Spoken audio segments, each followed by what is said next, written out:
el origen de la vida, qué era la vida y demás. Y yo les quería contar un poquito qué ideas tenemos sobre la evolución, digamos, ¿no? Y el desarrollo de la Tierra como cuerpo, digamos, y también de la vida arriba de la Tierra, porque vamos a ver que las dos historias van como muy relacionadas, ¿no? Por un lado, decir que lo que es cambios en la superficie de la Tierra como planeta y cambios en la vida, en general, en las formas de vida en general, es un concepto muy moderno, ¿no? Que tendrá 200 años, no mucho más.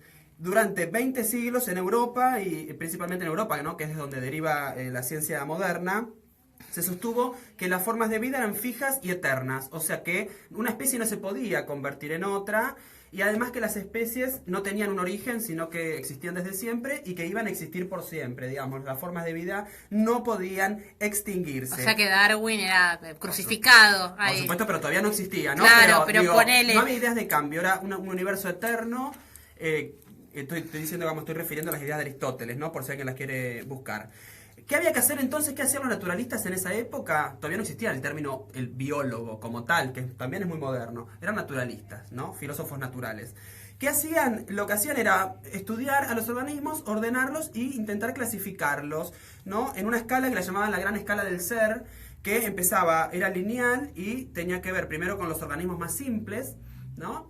Y después, bueno, ese orden iba como creciendo, progresando hacia los organismos más complejos, entre los cuales estaba, por supuesto, el hombre como la máxima expresión de ese orden, ¿no? Siempre, el hombre, ¿no? siempre, No el todo, ser humano, el hombre. Todo antropocéntrico, todo así, todo terrible. ¿No? Exacto. Bueno, esto tiene que ver con las ideas de Platón, Aristóteles y demás, por si alguien también las quiere buscar. Esta idea de las especies fijas y demás viene como anilla al dedo cuando surge el cristianismo, ¿no? Porque el cristianismo va a postular justamente que ese hombre es la máxima expresión divina, ¿no? De la creación, y además las formas de vida ya no van a ser eternas, sino que pasan a ser creadas, ¿no? Van a pasar a tener un origen en el reino de Dios, digamos, ¿no? La mujer en ese momento también por la iglesia era vista como una especie de animalito que no tenía ni alma ni mucha cosa, o por ahí. No sé si decir como un animalito, pero sí, digamos. Cercano a eso, sí. Porque sí. todo esto tiene una raíz patriarcal, ¿no? Entonces ese conocimiento terrible, es todo pero ese bueno. origen de los varones, ¿no? Varones blancos europeos. Sí. Después, fíjense que esta idea de que esto que estuve comentando recién se llama fijismo y creacionismo, ¿no? Las especies fijas y creadas. Esa idea va a durar como 20 siglos en aquel lugar del mundo, digamos. Recién en el siglo XVIII, en el siglo XVIII, Linneo, que fue un científico, digamos, que empezó a sistematizar y a organizar y a clasificar a las formas de vida. Era un naturalista sueco, digamos. Él sienta las bases de lo que llamamos taxonomía moderna, que es esta forma de estudiar y de clasificar y de ponerle nombres, toda la nomenclatura de los seres vivos y demás, la empieza a desarrollar este señor llamado Carl Linneo. Un tiempo después, recién, ya en el siglo XVIII, XIX, empieza a ser discutida esta idea de que las especies eran fijas, de que no se podían extinguir y demás. A partir de la mano también y en simultáneo con ciertos debates geológicos de la Tierra, ¿no? Y acá viene este vínculo entre la historia de la Tierra y la historia de la vida. Un tiempito antes, en el 1650, un señor llamado James Ussher, un irlandés, obispo anglicano irlandés, postuló que la creación de la Tierra había ocurrido en el anochecer previo al domingo 23 de octubre del año 4004 antes de Cristo, ¿no? Por supuesto, creo que lo imaginó más de los datos que tenía, ¿no? Pero no solamente eso, sino dijo también... Me llama la precisión, me llama mucho la atención el la dato, precisión, ¿no? el El dato. anochecer antes de... El anochecer, o sea, era una mañana, así, era un Sí. atardecer fresco. Claro, no solo eso, sino que dijo que la expulsión de Adán y Eva del paraíso había ocurrido el lunes 10 de noviembre de ese mismo año, del año 4004 antes de Cristo. Es muy escorpiano todo, que te expulsen y todo, así que podría ser.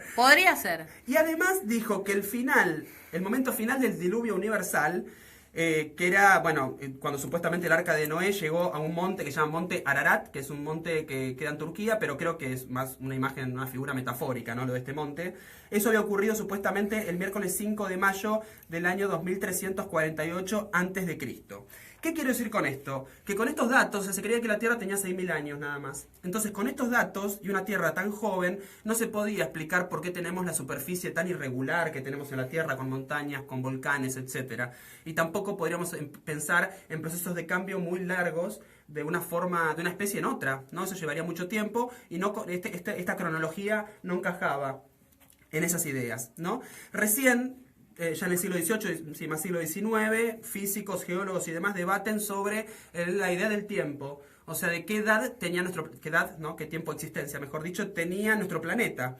Ahí empiezan ciertos estudios de la transmisión del calor que hacen los físicos y demás, y finalmente se desarrolla todo lo que es la radioactividad, y es a partir de esos datos de dataciones de radioactividad, digamos, que se empieza a llegar a la idea de que la Tierra en realidad tiene mucho más tiempo, empieza a empezar la idea de millones de años y demás. ¿Puedo hacerte una pregunta? ¿Tiene Sí. que ver con esto del carbono 14 y todo eso? Tiene que ver un poco con eso, sí, estas ideas de cómo los elementos, los isótopos radioactivos y demás Claro. desprenden esos... Que dice que con el tema del carbono, la prueba del carbono 14 puedes saber qué edad tiene cada cosa, cada fósil que encontrás, exacto, ¿no? es una de las técnicas como para datar, ¿no? De poder saber más o menos qué fechas tienen los elementos, los objetos que encontramos en el registro fósil, ¿no? Claro. Ahora también vamos a hablar de eso.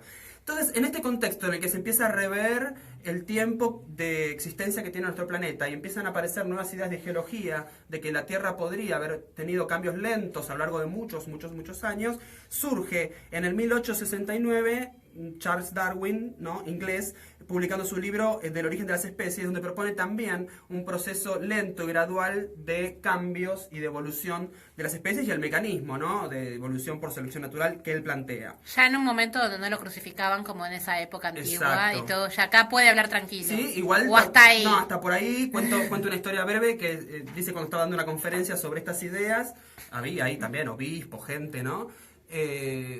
Bueno, y esta idea de que supuestamente, esto lo podemos hablar quizás otro día, pero esta idea de que supuestamente los hombres o los seres humanos descendemos del mono, toda esa historia, Sí. circulaba esa historia, ¿no? Sí, un día hagamos un archivo desclasificado Sí, de Darwin, vamos a por la próxima, favor. si quieren, hablamos de evolución humana. Interesante. Sí, entonces, ¿qué le dijo este obispo a Darwin? Le dijo, bueno, ¿usted qué dice que descendemos del mono?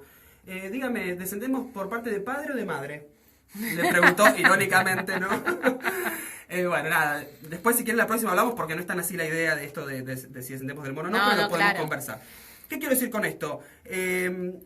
Después de Darwin no quedó todo cerrado, los debates siguen existiendo porque por otro lado aparecen nuevas teorías que intentan explicar la evolución, como por ejemplo, para que lo busquen nuestros queridos oyentes, la teoría de los equilibrios puntuados, aparece pues una teoría llamada teoría neutralista, porque lo que empieza a aparecer también es la genética que se empieza a enganchar ahí con todas estas teorías de la evolución. Y por otro lado también, por si alguien lo quiere buscar, reaparece sobre todo en estos últimos décadas, ¿no? Una teoría que se llama la teoría del diseño inteligente, ¿no? Que tiene mucho que ver con aquellas teorías del creacionismo, de que, bueno, la Tierra y los seres vivos todos fueron creados por un diseñador inteligente. Son grupos minoritarios que tienen mucha fuerza, sobre todo en Estados Unidos, y han logrado, incluso en algunos estados de Estados Unidos, prohibir la enseñanza de la teoría de la evolución. Ay, ¿no? sí, hay un capítulo de Los Simpsons donde Exacto. Flanders dice, por favor, no. Y Exacto, sí. Los Simpsons tiene la Tiene sabiduría todo, de es que tiene todo. todo. Todo es así. Bueno, ¿qué evidencias tenemos de la evolución y demás? Bueno, en principio, una de las principales evidencias que tenemos es el registro fósil, ¿no? Que se puede estudiar, se pueden ver los restos que están ahí, se puede hacer las dataciones de carbono 14 para ver la edad y demás. El tiempo, ¿no? Que hace que estén ahí esos fósiles. ¿Qué se reconstruye? Porque a partir de todos estos fragmentos dispersos, incompletos y demás, se reconstruye la historia de la vida y de la Tierra, ¿no? Así que Sí. son todas reconstrucciones medias indirectas que tenemos. ¿Qué les quería contar entonces a partir de toda esta historia? Que los científicos hoy creen que hubieron en la historia de la vida arriba de la Tierra 5 grandes extinciones masivas, ¿no? Ya se acepta que los fósiles, bueno, son estos restos de organismos y que son organismos que se han extinguido, ¿no? Hubo 5 grandes extinciones, después por ahí la pueden buscar, pero una fue, por ejemplo, hace 439 millones de años, otra hace 367 millones de años, la última fue hace 65 millones de años, que es llamada la extinción del Cretácico terciario, que es, por supuesto, donde se extinguen los dinosaurios. Pero quiero decir esto, que no fue la única, hubo muchas anteriores en las cuales se extinguió gran parte de la vida que había en la Tierra en ese momento. ¿Y se sabe por qué?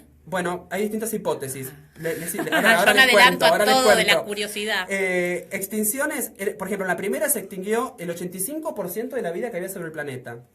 En otra, el 82%, en la otra, el 96% de la vida sobre la Tierra se extinguió, en otra, el 76%, y en la última, la de los dinosaurios, también el 76%. Es una estimación, por supuesto, ¿no? Eventos que habrían desencadenado un poco estas extinciones, diversos, y en principio son también hipótesis y reconstrucciones porque nadie estaba allí en vivo para ver qué estaba pasando.